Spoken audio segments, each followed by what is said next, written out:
हमारा कहना यही है कि अच्छे लोगों को वोट दिया जाए। हम योगी साहब का शुक्रिया अदा करते हैं कि उन्होंने इस सिलसिले में भरपूर मदद की। कि अगर कांग्रेस को अली पर, सपा बसपा को अली पर विश्वास है, हमें भी बजरंग बली पर विश्वास है। गोरखपुर जनपद के अंदर कहीं भी ताजियां नहीं उठाने देंगे, कतई नहीं उठेंगी। और हम इन ताजियों के साथ भी अपनी होली भी मनाएंगे, अपनी होली का दहन इसी के साथ हम करेंगे। और यहाँ हमारा अंतिम निर्णय। अभी कुछ दिन पहले मौलाना कल्बे जवाद ने बीजेपी की हुकूमत की हिमायत करी और शिया वोटर से बीजेपी को वोट देने की गुजारिश कर दी। उनके इस बयान के फौरन बाद पूरी शिया कौम में इनकी मुखालिफत शुरू हो गई और लोगों ने इन्हें यजीद का साथ देने वाला मौका परस्त मुल्ला बुलाना शुरू कर दिया। इसके चंद घंटों बाद मौलाना के अकाउंट से सोशल मीडिया पर एक पोस्ट डाला गया जिसमें ये एम्बुलेंस में बैठे नजर आए। इनका कहना था कि ये दिल्ली जा रहे हैं दरगाह शाह मर्दा को बचाने। इस पोस्ट में वो ये भी पूछ रहे थे कि क्या इसमें भी कल्बे जवाद का फायदा है। इस वीडियो के जरिए हम आपको बताएंगे कि मौलाना दिल्ली क्यों आ रहे हैं और इन्होंने दिल्ली की दरगाह शाह मर्दा में माले इमाम का कितना बड़ा गबन किया है, वो भी सबूतों के साथ। दरगाह शाह मर्दा की कहानी शुरू होती है बहादुर नाम के एक लड़के से जो बचपन से दरगाह में ही रहता है। 2012 में ये लड़का एक मोबाइल रिपेयर की छोटी सी दुकान चलाता था। इसके वालिद डीटीसी के बस ड्राइवर थे। ये वो वक्त था जब दरगाह की देख रेख करने वाली अंजुमन के प्रेसिडेंट के लिए इलेक्शन होते थे और मैनेजमेंट में ज्यादातर लोग पढ़े लिखे और साफ किरदार के थे। दरगाह के बिल्कुल पड़ोस में ही एक करबला है जिसकी जमीन काफी बड़ी है। दरगाह में शिया आवाम अच्छा खासा चंदा देती है और करबला की जमीन करोड़ों की है। ये सब देख के बहादुर के दिल में लालच आ गया और उसने दरगाह की देख रेख करने वाले अंजुमन से गुंडागर्दी और हाथापाई करके सारा कब्जा ले लिया। क्योंकि वो लोग सब शरीफ थे इसलिए कुछ कह नहीं पाए और बहादुर उनको चुप कराने में सफल हो गया। बहादुर जानता था कि मौला की दरगाह से आए हुए पैसे चुराने पर मौला के चाहने वाले लोग उसके खिलाफ खड़े हो जाएंगे। इसलिए उसने इस गबन में शामिल किया एक ऐसे मौलाना को जो लखनऊ में पहले से बहुत सारी वक्फ की प्रॉपर्टी से पैसा खा रहे थे, मौलाना कल्बे जवाद। एक ऐसे मौलवी जो खुलेआम वक्फ के कब्रिस्तान की कब्रें तक बेच के अपनी जेब भरते हैं। बहादुर ने अपने साथ मौलाना को शाह मर्दा का लाइफ टाइम प्रॉपर्टीयर बनने का ऑफर दिया, जिसका मतलब था बहादुर और मौलाना कल्बे जवाद का जिंदगी भर के लिए दरगाह शाह मर्दा पर कब्जा। हद तो तब हो गई जब इसी दौरान इन दोनों ने मिलकर एक कंपनी खोली जिसका नाम था saga city EXIM private limited. गौरतलब है कि ये कंपनी माले इमाम से खाए हुए पैसों को ब्लैक मनी से व्हाइट मनी करने के लिए खोली गई थी।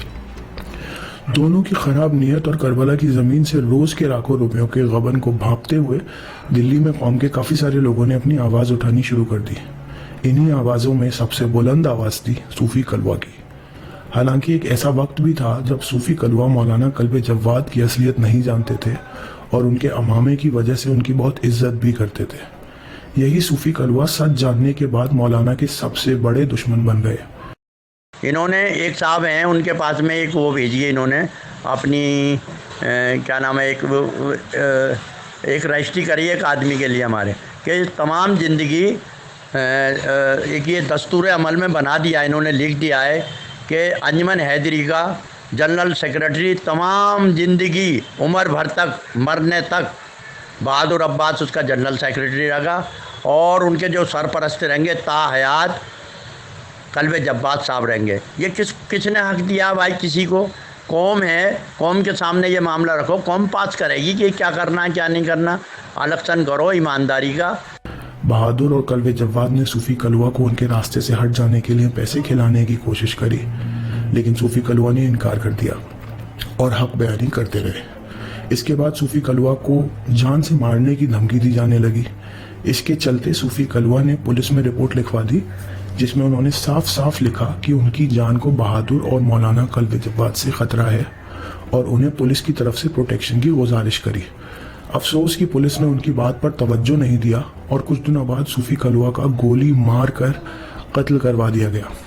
मरहूम सूफी कलवा की बीवी ने बहादुर और कल्बे जवाद पर मुकदमा तो कर दिया, पर कल्बे जवाद ने गबन के पैसे और अपने सियासती रिश्तों का फायदा उठाते हुए उस मुकदमे को दबवा दिया।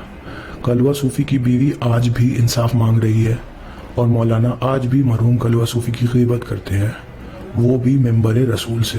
का मर्डर हुआ, उनका नाम था सूफी कलवा, वो सट्टा किंग कहलाते थे। कितनी शानदार शख्सियत थी वो जो उन्होंने बनाई थी, सट्टा किंग। उसी सट्टे की लड़ाई में वो यहां से अब तक बोरिया बिस्तरा बांध चुके और यहां वो जो उनका कत्ल हो गया उनका। साल 2022 है और आज भी दरगाह पर कलवे जव्वाद और बहादुर का कब्जा है। दिल्ली की शिया आवाम आए दिन इसके खिलाफ प्रोटेस्ट करती है, पर जब जब प्रोटेस्ट होती है तब तब मौलाना लखनऊ से दिल्ली आ जाते हैं ताकि खौफ और दबदबा बना रहे। मुर्दाबाद मुर्दाबाद। लेकिन इन लोगों ने हमारे घरों पे निगाहें डाल रखी हैं, किसी भी तरीके से कोई कमी नहीं छोड़ रखी हमें परेशान करने। हम इन बहादुर अब्बास और अंजुमन हैदरी से इतने तंग आ चुके हैं कि हम समझ में नहीं आता कि अल्लाह कब इनका इंसाफ करेगा। लेडीज पुलिस बुला रखी है हम लोगों को पकड़ने के लिए, ताकि हम है ना किसी भी तरीके से उनका कोई काम रोक ना सके, कोई प्रोटेस्ट नहीं कर सके और आवाज बुलंद ना हो सके। जी यही वक्त दिया गया है 25 तारीख को पेश होना है कोर्ट में कलवे जवाद को। वो बीमार है लेकिन इसके बावजूद भी यहाँ आ रहे हैं और प्रोटेस्ट ना हो उससे डरे हुए। ऐसा क्यों? चोर के मन में है ना, चोर है ना इसलिए डर रहा है, इसीलिए तो बेगुनाह लोगों को बंद कर रहा है जेल में, ताकि कोई उसके खिलाफ आवाज ना उठा सके और कोई हक ना बोल सके। सारी बात हक की लड़ाई है ना जी, इसीलिए तो वही सारे जितने पैतरे आजमा सकता है आजमा रहा है। वो किसी न किसी तरह से हमें मेंटली भी टॉर्चर कर रहा है। अब हमारे बच्चे दिन भर बाहर घूमते, हमें तो ये डर खौफ है किसी न किसी दिन हमारे बच्चों को उठा के ले गया तो हम किसके पास फरियाद को जाएंगे। आज ही हमने पुलिस में रिटर्न कंप्लेंट दी है कि हमें हमारी सिक्योरिटी के लिए पुलिस तैनात चाहिए, क्योंकि हमें हर वक्त डर खौफ लगा रहता है। हमारे जेंट्स को बंद कर दिया है, हमारे घर में कोई जेंट्स नहीं इस वक्त, हम लेडीज क्या करें।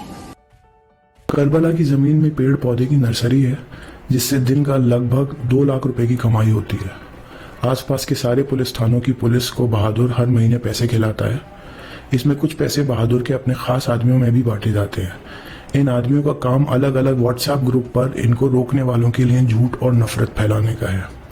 इनमें से कुछ आदमियों के मैसेज शायद आप तक भी पहुंचे हों। ये नाम है नैयर अली, जामी रिजवी, शहजाद अली, रईस अब्बास, और इन सब के लीडर हैं बहादुर और कलवे जव्वाद। दरगाह और करबला से जितना भी पैसा आता है ये सब मिल बांट के खाते हैं, और ताकि कोई अकाउंटेबिलिटी और ऑडिट ना हो ये बार बार मौलाना कलवे जव्वाद को आगे खड़ा कर देते हैं।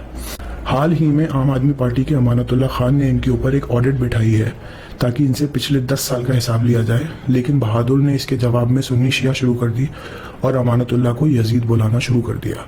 मामला जब दिल्ली हाईकोर्ट पहुंचा तो हाईकोर्ट ने बहादुर को ऑर्डर दिया कि नई कमेटी को करबला और दरगाह का हैंडओवर दे दे ताकि ऑडिट हो सके और फिर से इलेक्शन किए जा सके, ताकि कोई भी दरगाह को अपनी पर्सनल जायदाद मान के ना बैठ जाए।